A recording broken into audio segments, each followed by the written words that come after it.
let's begin with the next biomolecule, the important biomolecule, that is protein. Protein are the most important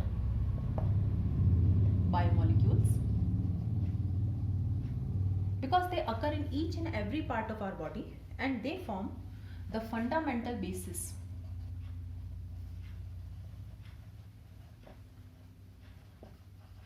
for structure and function. Means our body is made up of protein. Carbohydrates provide energy to our body, but your body is made up of protein. Your hair, your nails, your skin, your organs, your tissues, they are all made up of proteins. Okay, so proteins are required for growth and maintenance. Okay, the word protein is derived from proteose. Proteose means most important. Okay, now proteins are basically polymers of amino acids. So proteins are made up of amino acids. Okay, now amino acid, the word itself is giving us the information. Amino means NH2 group and acid means carboxylic group. So what is the structure of amino acid? The structure of amino acid is like this. Okay, this is the structure of amino acid. Now this carbon is alpha. To the alpha carbon, NH2 group is there. So this amino acid is known as alpha amino acid. Okay, so in our body alpha amino acids are found. Okay, now we can replace R by any other group also. So if R is H, the first amino acid is this, and this amino acid is known as glycine. Okay, we have a total table containing all the amino acids, and likewise if R is CH3, then we'll have this type of amino acid, and this amino acid is known as alanine. Okay, so likewise we have very important amino acids. So amino acids form proteins and protein form our body. Okay, so now we'll discuss the structure of proteins in detail. Now amino acids are basically of two types. The first is essential and the second is non-essential. Now you can see that amino acids are also made up of carbon, nitrogen, hydrogen and oxygen. So essential amino acids are those which cannot be synthesized in our body. Means those amino acids directly we have to take from outside. Okay, whatever food we are eating, that food will provide us the basic amino acids. They are essential.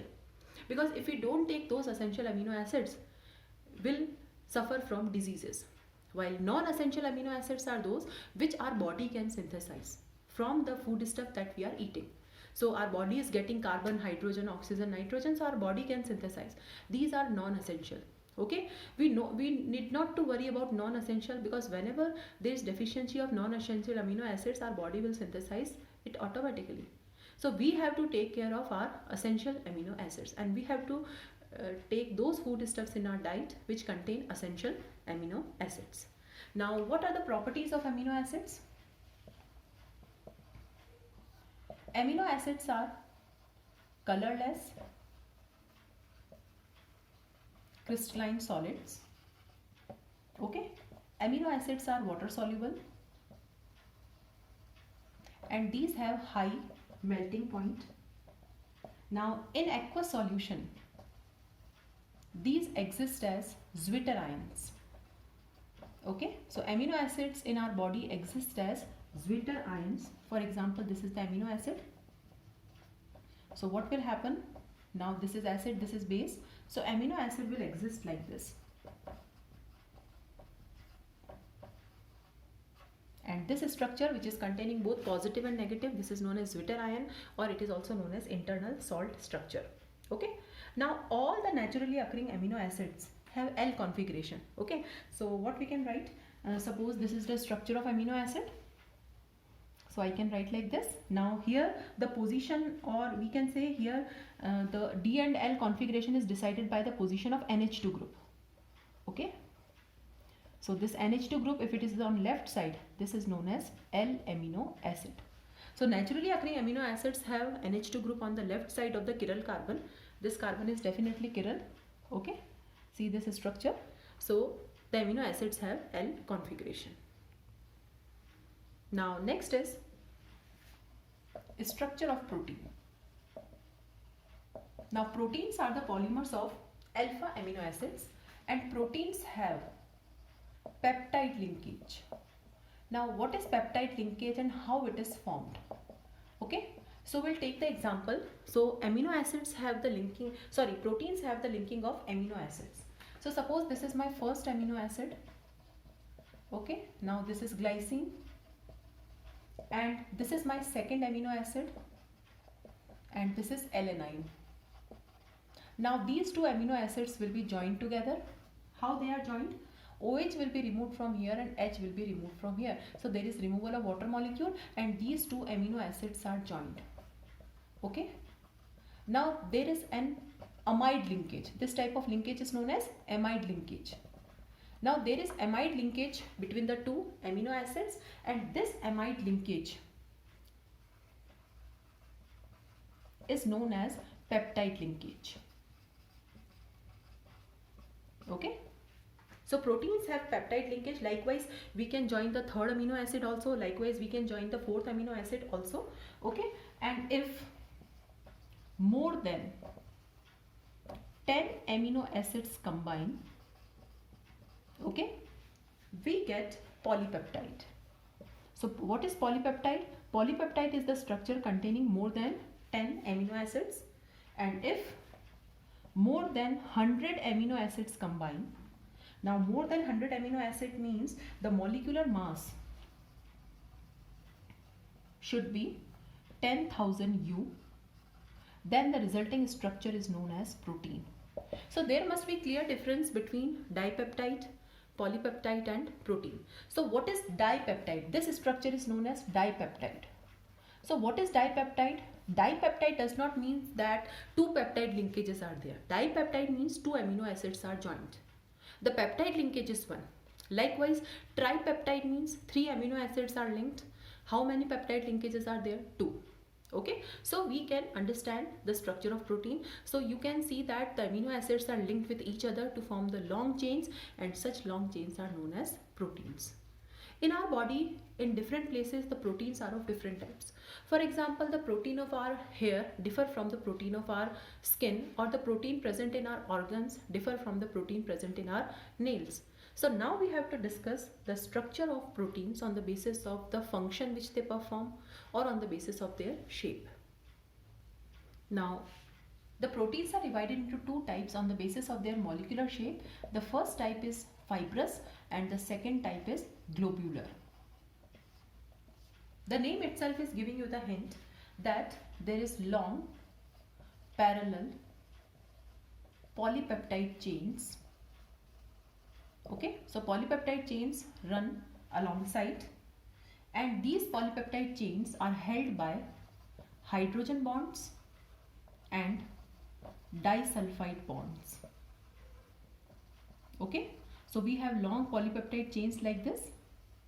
This structure is known as fibrous proteins. The fibrous proteins are insoluble in water. And what is the example? The protein which is present in hair, wool, silk. Okay, these are fibrous proteins. Now what is globular protein? The polypeptide chain is coiled to give a spherical shape. So polypeptide chain is not long, parallel, it is coiled around itself like this. This type of structure is known as globular proteins, and because of this the globular proteins are water soluble. Now what is the example of globular protein? Insulin, it is globular protein. Albumin, which is present in egg, this is also globular protein. Okay, so on the basis of their shape or the structure, proteins are fibrous as well as globular. Now hair, wool and silk, these have the protein which is known as keratin. Okay, keratin is the name of protein which is present in hair, wool and silk. And likewise, when we have one more example of fibrous protein, that is myosin. Myosin is present in muscles. It is also an example of fibrous protein. Okay, so I can write here myosin. One more example is there, myosin, which is present in muscles. So this is also fibrous protein. The second classification of protein is also on the basis of structure and shape.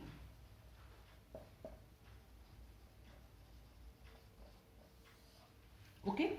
Now, on the basis of structure and shape, we have four types of proteins.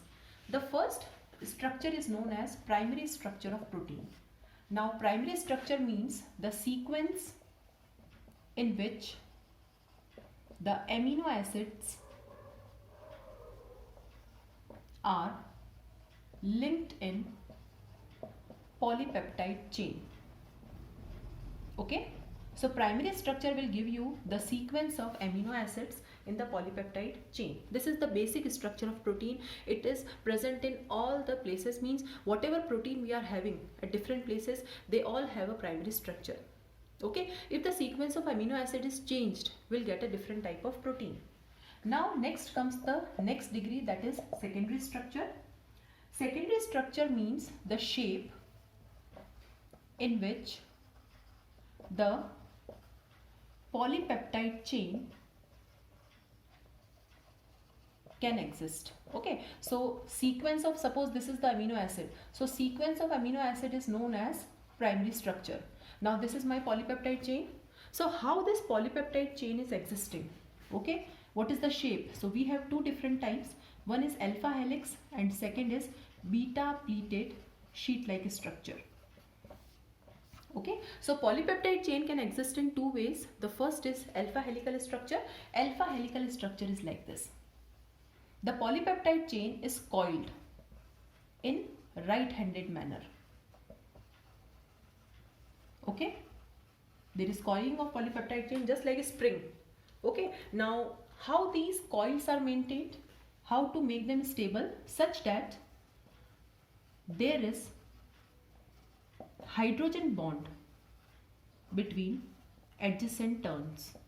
So adjacent turns have hydrogen bonds in between them, and because of this the coils are stable. Now this type of alpha helical structure is found in hair. The keratin protein which is present in hair has alpha helical structure. Okay. Now beta pleated structure is like this. Means the polypeptide chains run parallel to each other. Okay. There is no coiling. Okay. So the polypeptide chains are stretched and held by hydrogen bonds. Okay, and which type of protein is having beta pleated structure? It is albumin, which is present in egg. Okay, so secondary structure means how your polypeptide chain exists. If it is coiled, it is alpha helical structure. If it is simple running parallel, it is beta pleated sheet structure. Now next is the 3-degree structure.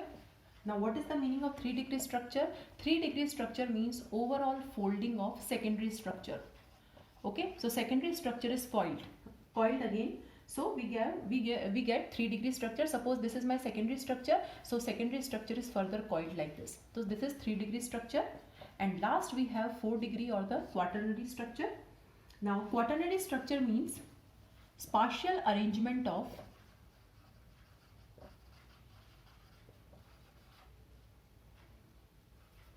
polypeptide chains with each other. Okay, because now further folding is not possible. Suppose this is my primary structure. This is the polypeptide chain, this is the primary structure. Now it is coiled one time. It is secondary structure. It is coiled second time. It is tertiary structure. Now further coiling is not possible. So what we do? The arrangement of these polypeptide chains with respect to each other is known as 4-degree structure. For example, in our blood, hemoglobin is there. That is also a protein. Now hemoglobin has 4 polypeptide chains. Okay, so hemoglobin has quaternary structure.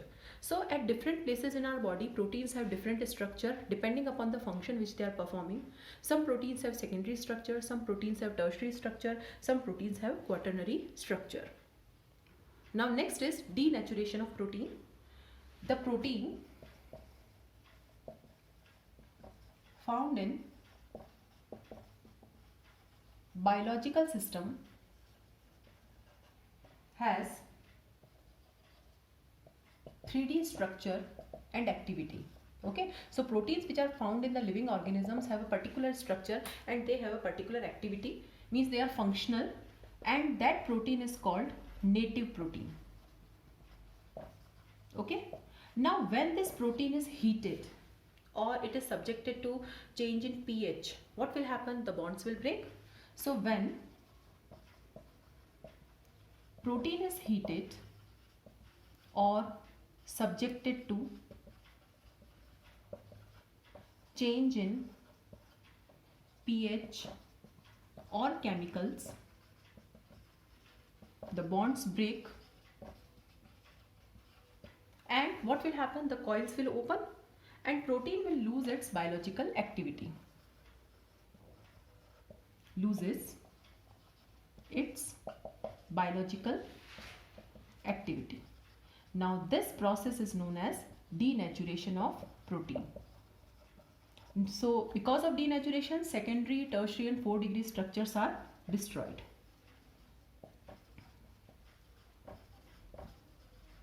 Okay. Now because of denaturation, what will happen? The amino acids will remain as it is. They are not lost.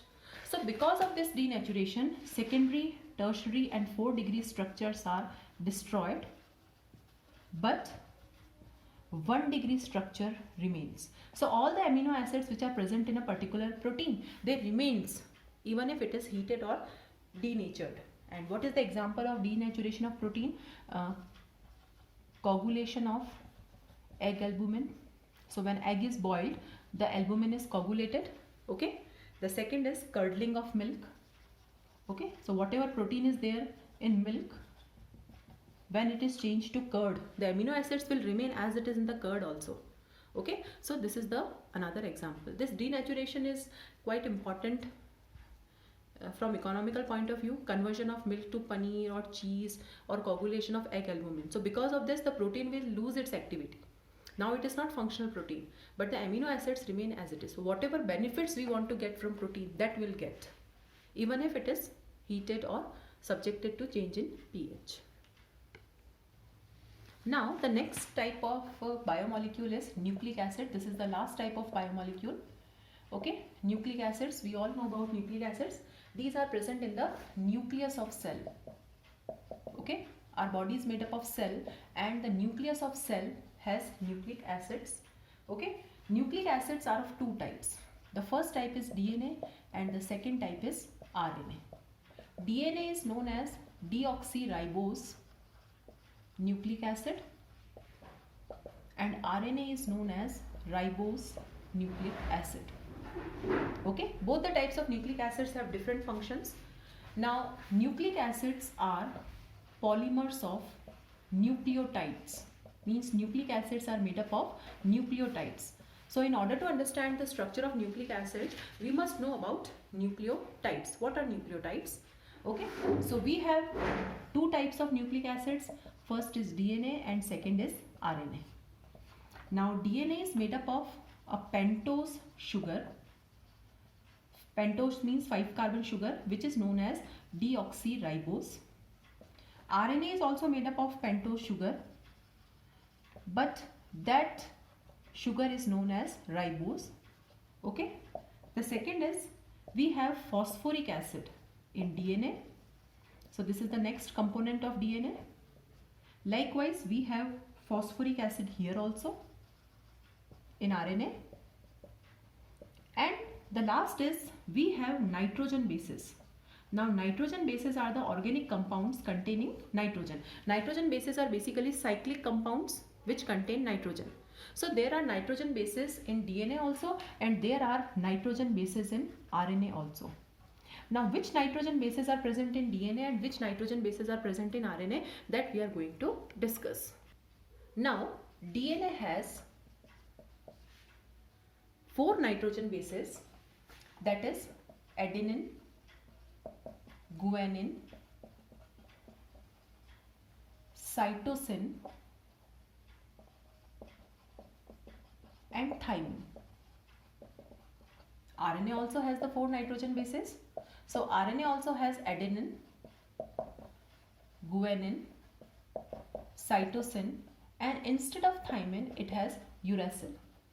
Okay, so this can be one difference between DNA and RNA about the nitrogen base. Now we all said that nucleic acids are the polymers of nucleotides. So now what is the structure of nucleic acid? During the formation of nucleic acid, first of all, nucleoside is formed. Now what is nucleoside? Nucleoside is base plus sugar. So we have sugar. Sugar plus base combination is known as nucleoside. Now to this nucleoside, if phosphoric acid is attached, then this structure is known as nucleotide. So what is the difference between nucleoside and nucleotide? Nucleoside is sugar plus base and nucleotide is nucleoside plus phosphoric acid. Okay, so these nucleotides are formed and these nucleotides will be linked to each other, okay, by a linkage which is known as phosphodiester linkage. Are linked by which linkage? Now the name of linkage is phosphodiester linkage, and they will result into long chain of nucleic acid which are known as polynucleotides. Now what is the structure for DNA? So Watson and Crick proposed a model for DNA, and according to them, DNA is double helical structure. Okay, there are two polynucleotide chains which are wound around each other. So this is the first polynucleotide chain,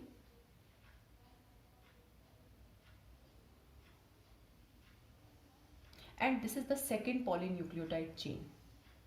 So there are two polynucleotide chains which are wound around each other. Okay, the coiling is in right-handed direction.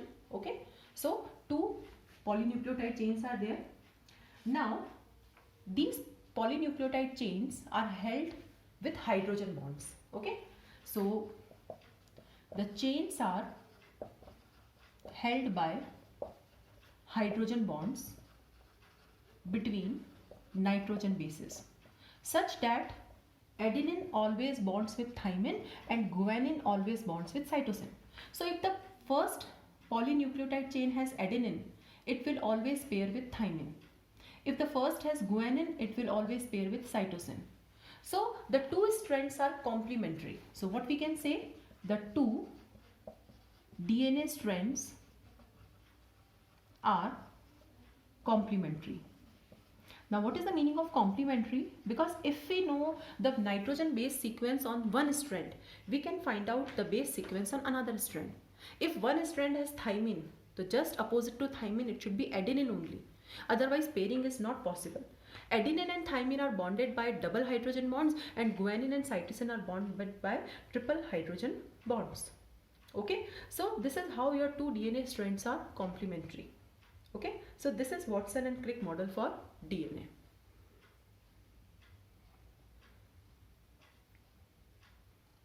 Now structure for RNA. RNA is not double stranded, it is single stranded. Okay, there is only one polynucleotide chain. Now RNA is of three types: mRNA, that is messenger RNA, tRNA is transfer RNA, and rRNA is ribosomal RNA.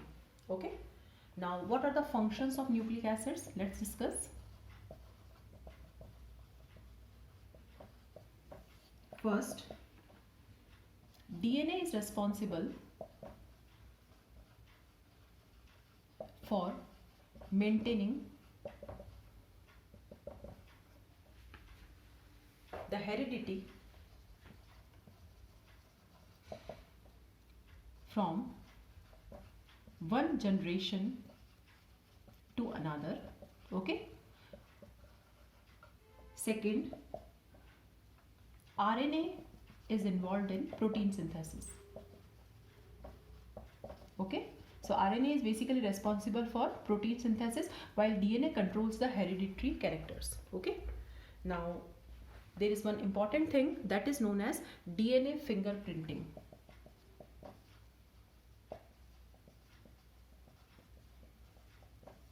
Now what is DNA fingerprinting? Now the sequence of nitrogen base which is present on the DNA is unique for a person. Whatever nitrogen base sequence is there on my DNA, that will be different from the nitrogen base sequence present on your DNA. It is just like our fingerprints. Okay, so the sequence of bases on DNA is unique for a person, And information this regarding is known as DNA fingerprinting. And DNA fingerprinting, we all know, it can be used for identification of criminals. It can be used for the identification of dead bodies. Okay, so what is DNA fingerprinting? The sequence of nitrogen bases on DNA is unique for a person, and information